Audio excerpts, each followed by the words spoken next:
Hi అండి, అందరికీ నమస్తే. ఈరోజు మన వీడియోలో మురుకులను క్రిస్పీగా గుల్లగా ఎలా ప్రిపేర్ చేసుకోవాలో ఈ వీడియోలో చూపించబోతున్నాను. చాలా సింపుల్ అండి. చూసారా లోపల ఎంత గుల్లగా వచ్చాయో. అలాగే మనకు ఇవి పొడి పొడిగా ఇరిగిపోకుండా మంచి షేప్లో ఉండే విధంగా ఎలా తయారు చేసుకోవాలో ఈ వీడియోలో చూపిస్తాను. మన వీడియోని మొదటిసారి చూస్తున్నట్లయితే ఒక లైక్ ఇచ్చి సబ్స్క్రైబ్ చేసుకోండి. దీనికోసం ముందుగా ఒక పాత్రలో ఒక 4 కప్పుల బియ్యపిండిని తీసుకుంటున్నానండి. ఇదైతే పొడి బియ్యపిండి. బయట మార్కెట్లో దొరికే పొడి బియ్యపిండితో కూడా చేసుకోవచ్చండి.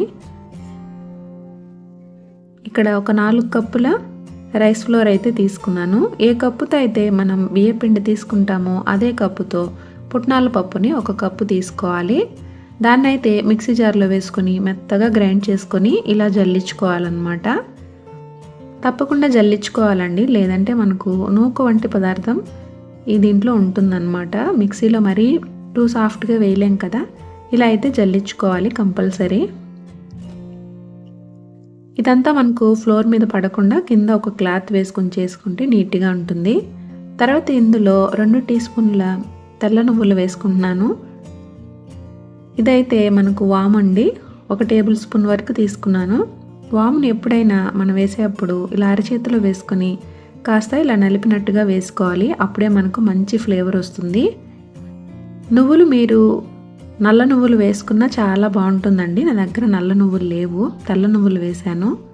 తర్వాత రుచికి సరిపడా ఉప్పు, వేడివేడి నూనె కానీ బటర్ కానీ నెయ్యి కానీ వేడివేడిగా వేసుకోవాలన్నమాట. ఒక 2-3 టేబుల్ స్పూన్లు వేసుకోండి. ఇప్పుడైతే స్పూన్తో అలా కలుపుతున్నాను. హాట్గా ఉంది కదా ఆయిల్. తర్వాత ఇందులో 1 టీ స్పూన్ వరకు రెడ్ చిల్లీ పౌడర్ వేసుకుంటున్నాను. తర్వాత ఇంగువ ఒక 1/2 టీ స్పూన్ వరకు వేసుకోండి. ఇంగువ ఫ్లేవర్ చాలా బాగుంటుంది మురుకులలో. ఇప్పుడు ఈ మిశ్రమాన్ని ఒకసారి బాగా కలుపుకోవాలి. మనం వేసాం కదా ఆయిల్, ఈ ఉప్పు ఇవంతా బాగా పట్టించాలన్నమాట. ఇలా పొడిగా ఉన్నప్పుడే ఒకసారి బాగా కలుపుకొని తర్వాత గోరువెచ్చని నీళ్ళని కొద్ది కొద్దిగా వేసుకుంటూ చపాతీ పిండిలాగా కలుపుకోవాలన్నమాట. వాటర్ ఒకేసారి పోసేస్తే ఎక్కువైపోతుందండి. ఇలా సెమీ సాఫ్ట్గా కలుపుకోవాలి. దీన్నైతే మనం నానబెట్టాల్సిన అవసరం లేదండి ఈ పిండిని. కానీ ఇది ఎండిపోకుండా ఉండడానికి దీనిపైన మూత పెట్టి పక్కన పెట్టుకోవాలి. ఆయిల్ కాగేలోపు ఇలా చేసుకోవాలన్నమాట. తర్వాత స్టవ్ పైన కడాయి పెట్టుకొని తగినంత నూనె పోసుకొని మీడియం టు హై ఫ్లేమ్లో పెట్టుకొని హీట్ చేసుకొని మళ్ళీ మనకు మీడియం కన్నా కొంచెం ఎక్కువ హీట్లో పెట్టుకోవాలన్నమాట. మరీ ఎక్కువ వేడిలో పెట్టకూడదు. తర్వాత ఈ మురుకుల గొట్టంలో ఆయిల్ని అప్లై చేసుకొని పిండినైతే ఇలా కోన్ షేప్లో చేసుకొని రెడీగా పెట్టుకోవాలి. నేనైతే ఒక తడి బట్ట మీద ఇలా మురుకులను అయితే ఒత్తుకుంటున్నాను. మీరు డైరెక్ట్గా నూనెలో ఒత్తుకున్నా పర్వాలేదు, లేదంటే గరిటె మీద ఒత్తి కూడా వేస్తూ ఉంటారు కొద్దిమంది. నేనైతే ఇలా కాటన్ క్లాత్ తీసుకున్నాను, గట్టిగా పిండాను అన్నమాట వాటర్లో వేసుకొని. ఒక వాయికి ఎన్ని కావాలో అన్ని రెడీ చేసుకొని ఈ క్లాత్ మీద అయితే పెట్టుకుంటున్నాను. ఇప్పుడు ఈ మురుకుల్ని చేత్తో ఇలా ఈజీగా ఎత్తుకోవచ్చు అన్నమాట. ఆయిల్లో స్లోగా వదులుకోవాలి.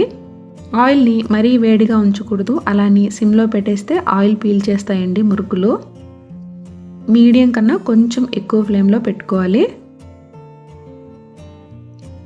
ఈ బుడగలన్నీ పోయే వరకు ఒకవైపు అలానే ఉంచాలన్నమాట. తర్వాత ఇంకొక వైపుకు టర్న్ చేసుకోవాలి. ఈ బుడగలన్నీ రావడం ఆగిపోయిన తర్వాత మనకు మురుకులు ఫ్రై అయిపోయాయని అర్థం అన్నమాట. ఇప్పుడైతే ఈ బబుల్స్ రావడం ఆగిపోయింది కదా, చూసారా పర్ఫెక్ట్గా వచ్చాయి. ఇవి మనకు దించిన తర్వాత మళ్ళీ కలర్ మారుతాయి అన్నమాట. అన్నట్టు మన వీడియోని మొదటిసారి చూసేవారైతే ప్లీజ్ ఒక లైక్ ఇచ్చి సబ్స్క్రైబ్ చేసుకోండి. పక్కనే ఉన్న బెల్ ఐకాన్ని క్లిక్ చేసుకోవడం వల్ల నా వీడియోస్ అన్నీ మీకు నోటిఫికేషన్ రూపంలో వస్తాయి. ఇంకా మన ఛానల్లో బెల్లంతో చేసిన అరిసెలు, చక్కెర అరిసెలు, ఇంకా కజ్జికాయలు వంటి పిండి వంటలు కూడా చాలా ఈజీగా ఎలా ప్రిపేర్ చేసుకోవాలో మన ఛానల్లో ఉన్నాయండి. ఎవరికైనా అవసరమైతే మన ఛానల్ని విజిట్ చేయండి. తర్వాత మిగిలిన మురుకులను కూడా ఇలానే వేసుకొని మీడియం టు హై ఫ్లేమ్ కన్నా కొద్దిగా తక్కువ, మీడియం కన్నా ఎక్కువ ఫ్లేమ్లో పెట్టుకొని బబుల్స్ ఆగే వరకు ఫ్రై చేసుకోవాలన్నమాట. చాలా ఓపికగా చేసుకోవాలండి. ఎక్కువ హై ఫ్లేమ్లో పెడితే మురుకులు మెత్తగా అయిపోయే ఛాన్స్ ఉంటుంది. చూసారా ఎంత గుల్లగా వచ్చాయో. ఈ వీడియో మీకు నచ్చిందని అనుకుంటున్నాను. నచ్చితే మన ఛానల్ని సబ్స్క్రైబ్ చేసుకోండి ఫ్రెండ్స్. ఒక లైక్ ఇవ్వండి. లైక్ ఇవ్వడం మాత్రం మర్చిపోవద్దు. మీరు లైక్ ఇవ్వడం వల్ల నాకు సపోర్ట్ చేసినట్టు ఉంటుంది. ఇంకా ఈ వీడియో మరికొద్ది మందికి రీచ్ అవుతుంది. Thanks for watching.